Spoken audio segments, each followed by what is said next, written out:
Hello, Sisters in Service. Welcome to another episode of Sisters in Service. This is Kat Corchado, your host. And today we have with us Ginny Narsete and Elizabeth Pennix, and they're going to talk a little bit about Operation HerStory and why that's so special for women veterans. But before we go there, I always ask this question about their service. But Ginny, why don't you introduce yourself? Okay. Tell us a little bit about you. Okay. I joined the Air Force when I was in 1973. I did this because I wanted to go to school, and it was right at the height of toward the end of the Vietnam era. So I joined the military and stayed for 5 years active duty, and then another 25 with the Air Force Reserve. So that was pretty much my career. Got to travel a lot, and I did see the world. So what was your favorite assignment, Ginny? My favorite assignment, I think, was Langley Air Force Base in Virginia. It was the weather was perfect, and had a lot of friends there, and it was a great assignment. It was close to the beach. It was perfect. So it was a good. And what was your least job. favorite assignment? I was stationed in, Alexandria, Louisiana, at England Air Force Base. It's closed now. Yes. You remember? I remember that. Yeah, I do. It's closed now. Yeah, it was near Pineville, where there was an Army base there, but it was just an interesting, coming from Ohio, going to Louisiana, and it was so hot and humid. It was like, wow. So that was I was glad to get out of there, but I had a great job. Right. I was just glad to leave. So I hear you. Nothing to do. Yeah. I went to tech school in Mississippi, and my last tour duty was in Charleston Air Force Base in South Carolina. And I tell people I was there 2.5 years. I don't think my hair ever dried. It was ever dry the whole 2.5 years I was there because of the humidity. Yeah, that sounds just like Louisiana. So, well, thank you, Ginny. Liz Pennix. Hi, good How are you? Dad? I'm doing fine. Tell us a little. This is so nice to be a part of this conversation. I feel like I'm not worthy to be in the same room with you two. This is awesome. No, I'm a younger generation of veteran. I'm a post 9/11 veteran and Navy. So I first was inspired to join by 9/11. 9/11 happened, and I was working at the Sears Tower in Chicago. And my brother was active duty at the time, and he was actually deployed on their way home from deployment. So they had to turn around and go back and do operations in Afghanistan. So I was very inspired to join. And so as a post 9/11 veteran, we just have as women, especially, it's a gradually changing service for women. And I think we really stand on the shoulders of your generation and Ginny's generation, and incrementally so. But it's vastly different. And I've learned that because I didn't learn that in the military. I've learned that from being friends with people like Ginny, who has mentored me and told me the reality of how service was. So I really do have a lot of thanks for my sisters in arms who are elder and the men that supported the policies that have made it a more equitable service at this point. So we still have our problems, but I'm just so happy to be in the military and serving in a format in a way that was not possible for people in Ginny's generation, for example. And so what was your favorite assignment while you were in the military? All right, this is kind of a tricky question because my favorite assignment was the hardest assignment that I ever had. And I was deployed for 7 months to Baghdad, Iraq during the surge of forces in 2006 and 2007. And I was part of a task force, and we dealt with the criminal justice for detainees under the Geneva Convention. And so it was an incredible job. It was incredibly intense. It was very long hours. It was very stressful, very, very gory, insofar as the content was concerned, and incredibly important to the people of Iraq. So it blew my mind and changed my worldview drastically. It also was the hardest assignment. It was so stressful, and we were always taking incoming, and there was nothing we could do to defend ourselves. And so it was just really stressful. But it's also where I met my husband. He was an Army Reserve officer, and Mm. he full-time work, civilian side as a Chicago police officer, but he is just an incredible man, and he'd been there for multiple deployments. So Mhm. he was just, I didn't expect to meet my future husband in Iraq, but I would say that was my favorite assignment because it just really changed the trajectory of my life and my worldview.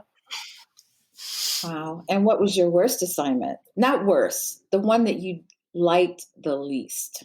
So it was a reserve assignment. It was 2-year assignment where it wasn't because of the work. The work was great, but I was assigned to a unit that administratively had to um, update with our trainings and do all the logistics administration through a particular Navy Operational Support Center, which was a total nightmare. And at some points, I've thought that maybe this particular support center was trying to make people get out of the Navy.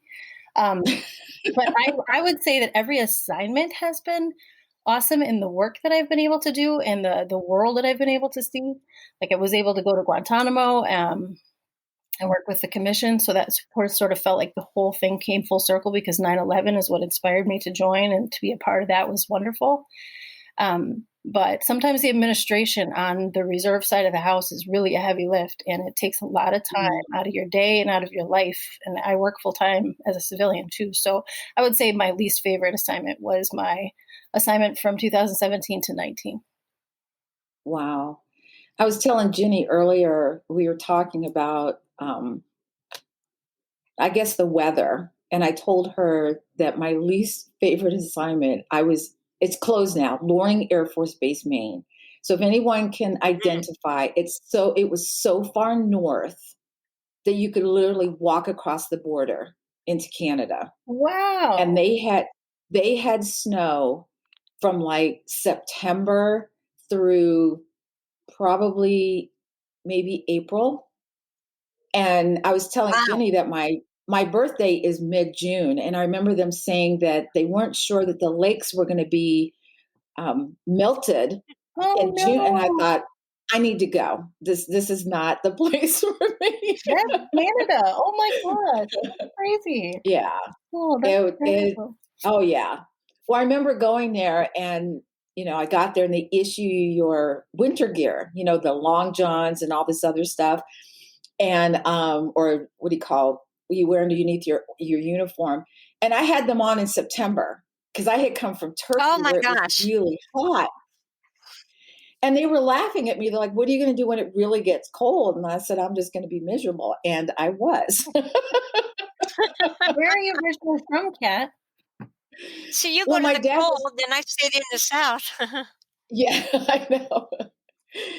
My dad was military too. So I'm from all over. I was actually born in England, but I've been, as a child all over the world. And I thought, that's how, that's what kids do, and when I look back at it, it's probably one of the best things that ever happened to me is to be born into a family that was military, because as kids, we got to see things that a lot of kids never get to see, Yeah, I love to which I hear think, that perspective because sometimes I know as parents, like me and my husband, when we were both dual military, we worry about kids not doing well with multiple moves. And I think Mhm. hearing from someone who grew up in the military like yourself, it's really great to hear that kids actually like that and embrace that.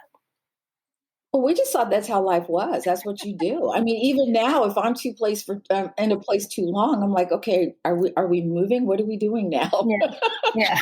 All Is right. Yeah, it because time it to was get like, up and go? yeah, it was like every 2 years you were received Mhm. orders to go somewhere. Yeah. Exactly. So, Jenny, you were a Vietnam era veteran. Hmm. So, I'm interested to hear your take on the difference then versus now in the military. What kind of hardships did you come across as a female active duty during the Vietnam era? I think one of the hardships was if you could type, you got the job that you got to be a secretary. And there was no opportunities for women. And I think that was not really so much a hardship, but it was not an opportunity for us to look forward to ever even making general, because you had to fly a plane to become a general. So but the good thing about it was, you learn from these hardships. You learn that you want to push harder and you want to get out there and you want to make it easier for the next generation of women coming in. So we really did a lot of soul searching and finding out what women could do in some of these jobs. So we took baby steps, and women started getting into men's jobs, and eventually now look at them there. I was just telling Liz, the leader of the Super Bowl for the B-2 Stealth was a woman. I know, right? 30 years old. I thought, man, now that's progress. That's something. That's progress. So, yeah. Yeah. So I know that when I got out, so I got out in 2000, and I don't know what resources were out there for women at that time. From what I remember, okay, this is how old I am. This was before cell phones.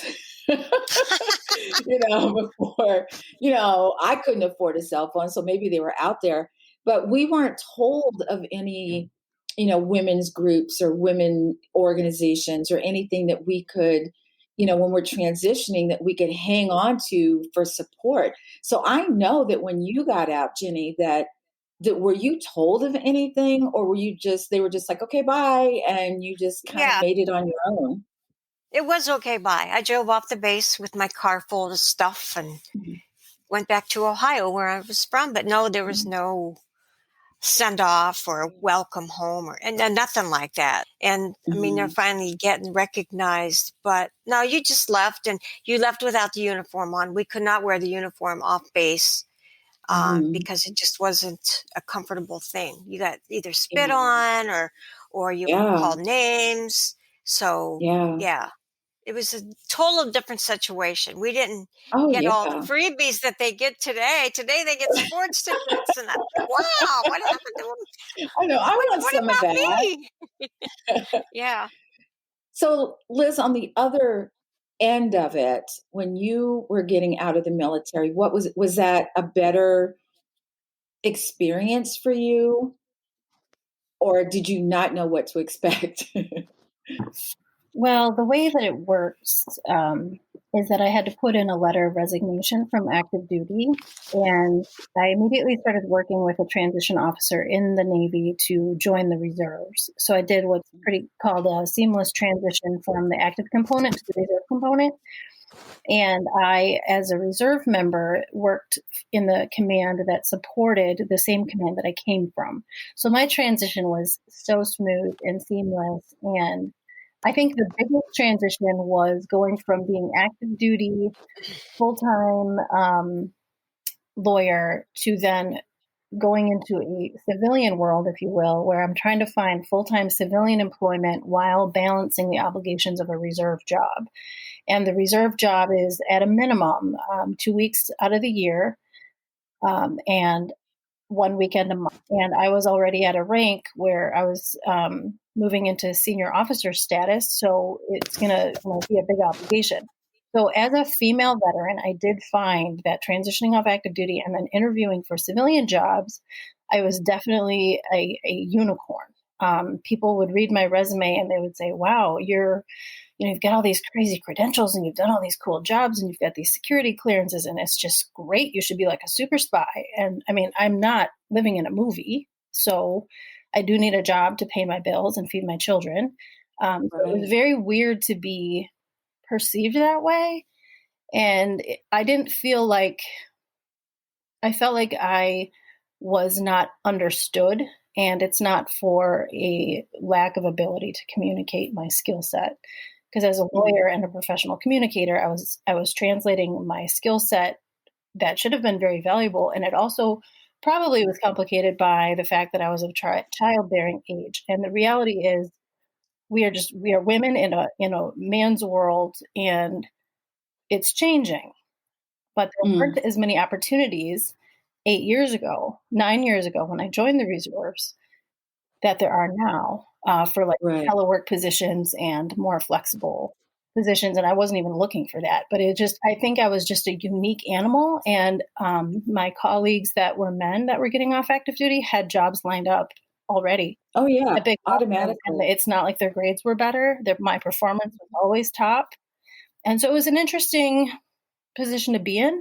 So I'd say the transition was more attributable to my being a woman than it was being a veteran, because I was well received as a veteran. I've been lauded all the time. And that's why these stories about women and how they were treated in service before Mm, blows my mind. So I would yeah. say that it's mostly just because I was a woman.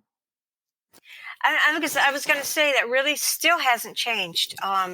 Going back to civilian, I'll give you an example. Yesterday, I had my second COVID shot at the VA. The only female, which I'm used to because you had to be 65 or older. And some woman came up to me and she says, "You can follow your husband to go get a Mhm. shot, or you can choose to stay." And the man around her really said, "Lady, she's a veteran too."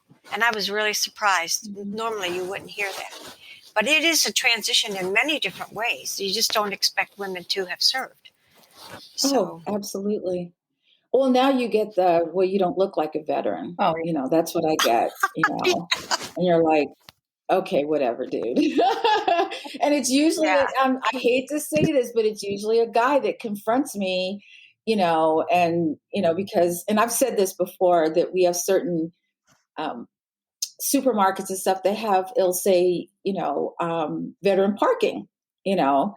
And so when I can't find a parking spot, I'm like, okay, let me just pull in there, and you get confronted by people, Oh, and they're looking at you, and you're looking back at them like, what's wrong with them, and it's unfortunate that we have to still fight these what stereotypes of what a female veteran is even today, so let's talk a little bit about Operation HerStory. Jenny, tell us a little bit about an idea. Was it something? Did you just get upset about something? Said we need to do something for women? How did that come about? well, I think I'd like to clue Liz in on this too, because she was a big part of Absolutely. creating this organization. We both worked together for the state, and I was sort of like the person that was working for the governor that was leaving and the governor that was coming in. So I was there about 7-8 months. And when I left, while I was working there, I noticed there wasn't a lot of women that I ran into. I mean, you go to these meetings and they were all men. So when I left the state, as I was the chief of staff, I thought, you know what? I want to do something else. So I'm a member of the Daughters of the American Revolution. So they asked me to get involved with honor flight. So I started looking into it and found out there were no women on these flights, maybe one out of every 200, if that. And so I'm like, okay, we got to work on this. I talked to Liz about it and talked to a few other people. And we decided to talk to the honor flight. I was introduced to him by my former boss to talk to them about creating an all-female flight. But it didn't come without controversy. And I can Mm, explain that later. But that's how Operation HerStory started, was we're going to do an all-female flight. We're going to be, it's inaugural. I mean, it'll be the first one in Illinois. So it that's didn't take off amazing. when it was supposed to because of COVID, but Hmm. it's going to take off this year.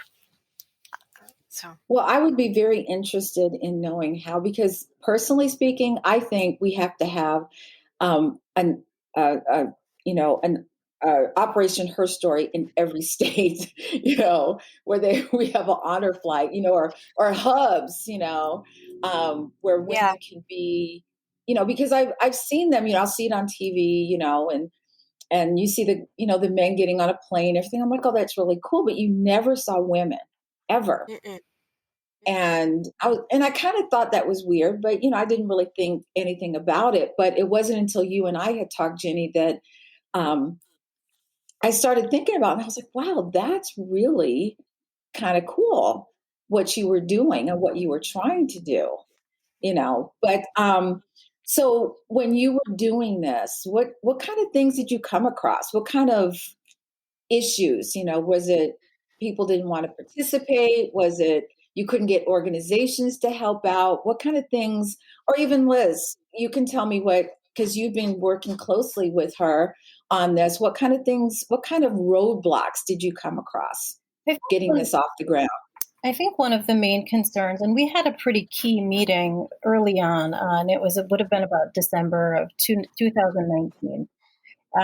It was a meeting to really see, and we met with Honor Flight to see, and a whole bunch of women veterans organizations, veteran service organizations, private individuals who are very interested in the subject matter, nonprofits. I mean, we had a table full of just this amazing variety of groups and people.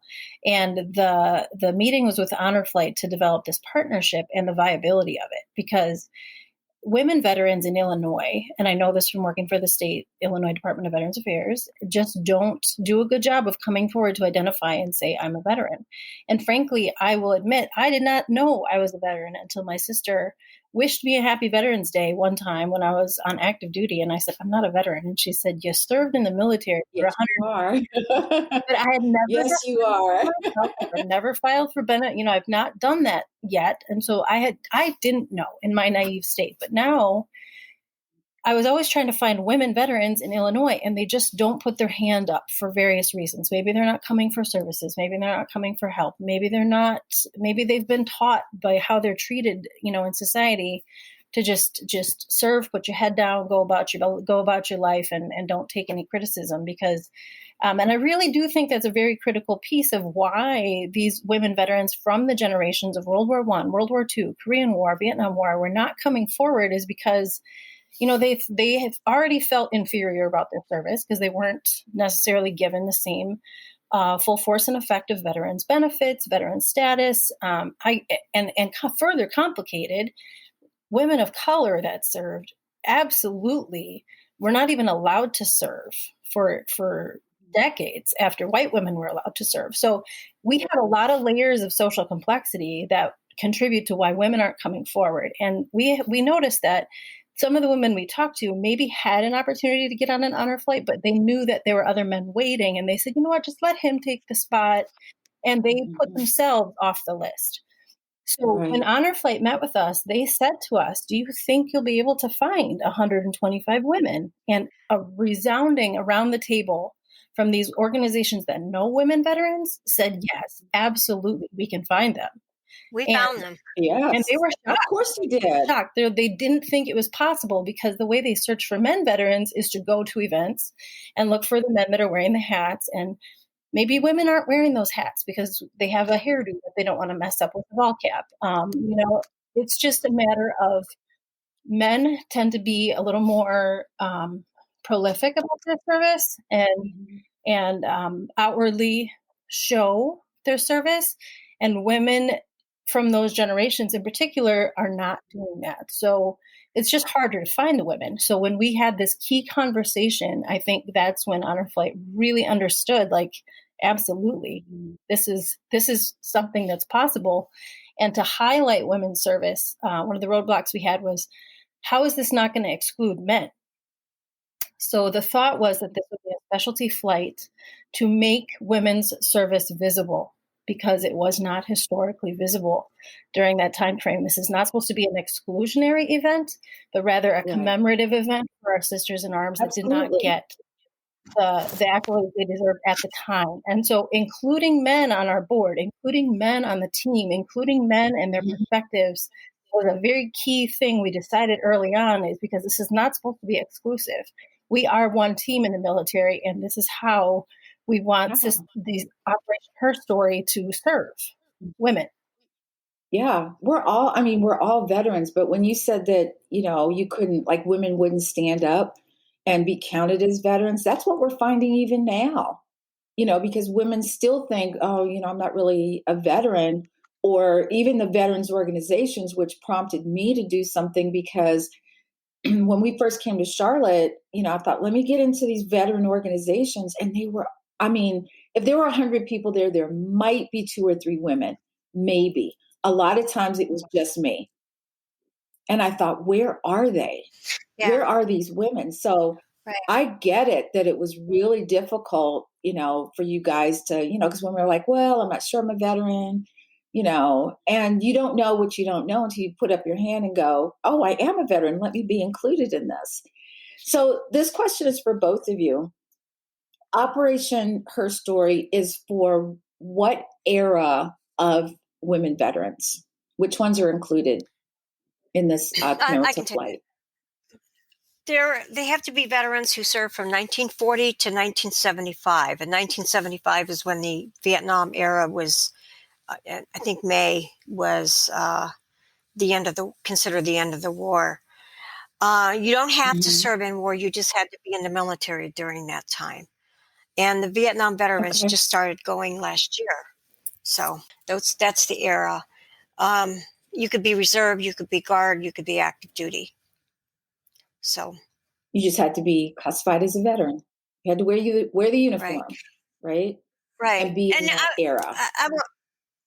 I want to mention one thing that, if I can, may Sure. I do this, is go back to what Liz was talking about. She talked to the on flight folks and wanted to know how many women veterans are on their board. And it was a very uncomfortable time because it's like, well, we don't have any, and that's where we can come in and help. We can get those 100 women that you want. And we did. Got Of course 118. you did. Yeah, and Of course you did. Honor Flight has been such an amazing partner to Yeah. handle the logistics, and they have made everything so smooth. They're a well-oiled machine, and this is a beautiful vision for them and for Operation HerStory to honor these women.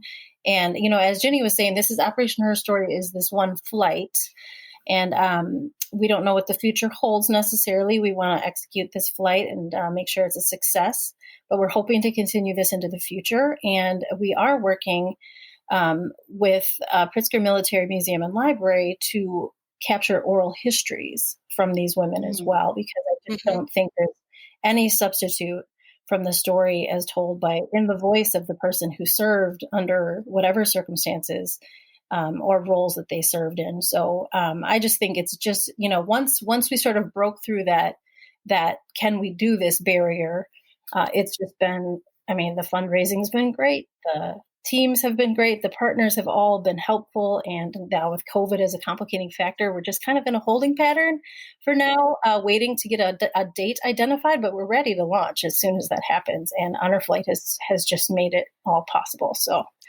yeah, they had their own brand and their own rules. They could specialize in certain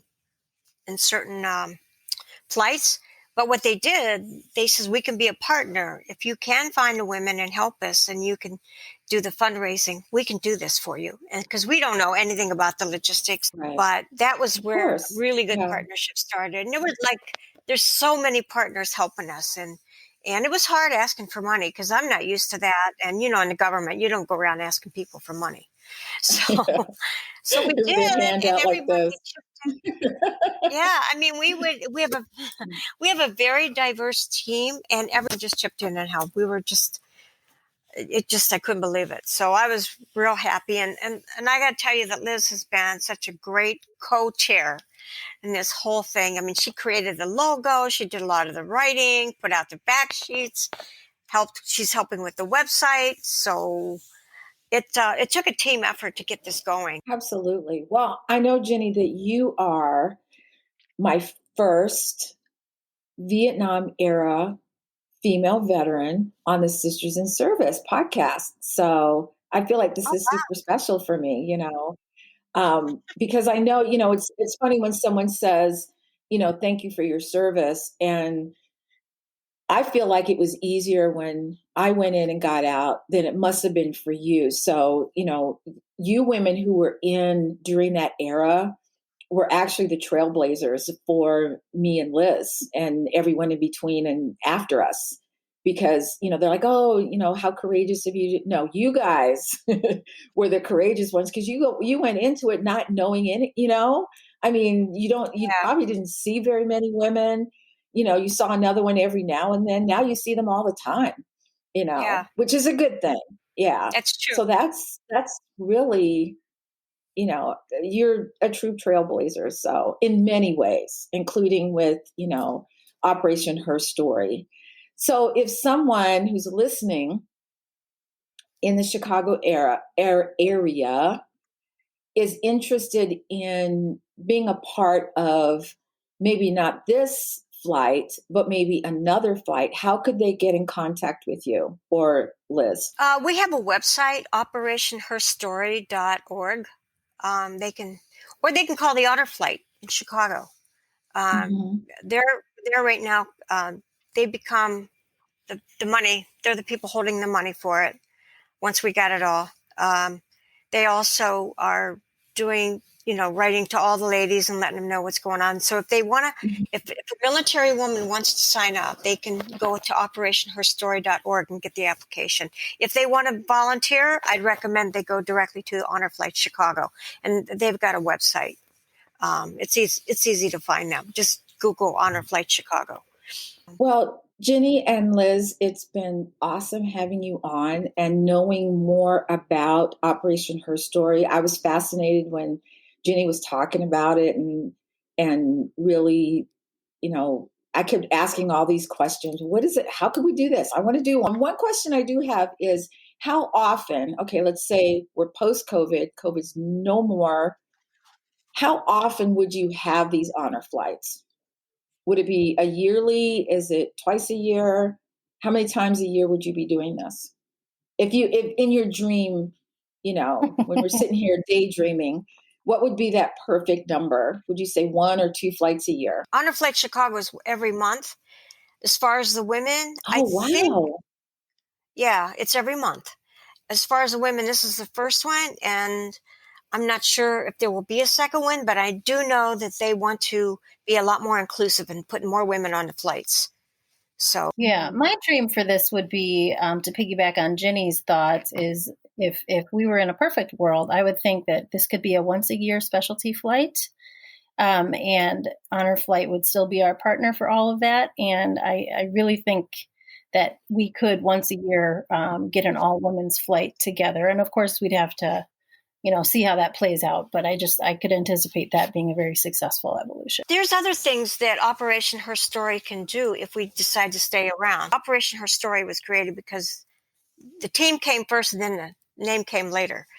But there's like the World War II Museum in New Orleans. We could take a road trip down there, or we could go to other places. We can do things like most of your women's veterans programs deal with homelessness. They deal with healthcare. They deal with all kinds of things. None of them really do anything fun. This is a fun thing for women to get together. Oh, yeah, we want it and to not be fun. right, and not be invisible. We got to be visible. I think we need an Operation HerStory tour. Like we Love it. start off in Chicago and you make these stops in certain places, right? You can Sounds stop great, off in yeah. Charlotte. Now I'll pop on, and then we Yeah. could end up in Washington D.C. and Oh, like a you know what I'm saying? concert tour. I like this Yeah, idea. That's a great idea, Kat. honor. I like that. Yeah, see? Yeah, that's a really great idea. That's a great idea. I think that, our mission, our whole mission is to make her visible. So Mhm. in times and eras when women's service was discredited and not that visible, and I'm here as a younger generation veteran to say the things that Mhm. Ginny doesn't want to say, which are to talk about the facts of the hardship Mhm. of her service as Yes. well, because that's where you, the trailblazers, took those trees down, took those briars out for the younger generations for a smoother Mhm. experience, to be honest, and a more equal experience. So I think that there's a lot of fire in the younger generations, women's categories, for not only supporting and making older women's service visible, but to actually then serve together in the community. Because that's another thing that Operation HerStory would like to do, is just bring women of all generations together. But for this Absolutely. specific specialty flight, really honoring the older women who they should seize their day, as one of our veterans has said before. Take your day of honor. We really want to see that. Right. So, okay, I see this Operation HerStory getting bigger as we speak. I don't Just saying. and the sky's the limit here. It's been a lot of work. It has. But we're just getting Yeah. started, and Oh, that's I always know. what happens when you first get started. Is it's just a lot of work, but Yeah. it gets easier. But to see it come to fruition, You know what I mean? Love it. When you put in so much work and you see it come and you're like, finally, this is the day we have been working towards, instead of stupid COVID that had to get in the way. Right. But that's got to be very satisfying for you both and for everyone that was involved with that. I'm kind of jealous. I'm like, I wanted to be in on that. That's kind of cool. I'm not moving to Chicago, however. Well, there are points you can meet us in DC. We could see you in DC as part of you should come to DC. Yeah. Join or us. you could come I would to the love welcome to. home party in Chicago, and we could see them all get off the plane. I mean, you're invited, Kat. There we go. Yeah. I mean, see, I can see it. I can see it. I'm going to manifest it so that it comes to fruition and it comes true. And then we'll talk about this later over drinks. We'll be like, remember when we talked about this when you were on the Sisters in Service podcast? I love it. It's going to come true. I'm telling you. Yes, Ginny and Liz, it's been such a pleasure talking to you both, knowing a little bit more about you, learning more about Operation HerStory. If anyone listening, if you're interested, make sure you reach out to Ginny and Liz in Operation HerStory and find out how you can help out, because I see this is going to be a big deal in a few years. As always, thank you for supporting me in my podcast journey. If there are any topics you would like to hear on Sisters in Service, please email me at sistersinsvc@gmail.com. June 1st, I will have as my guest Sierra Neblina, an Army veteran who is well-versed in the cannabis community and how it helps her with her PTSD. In the meantime, please be safe, take care of each other, and until next time.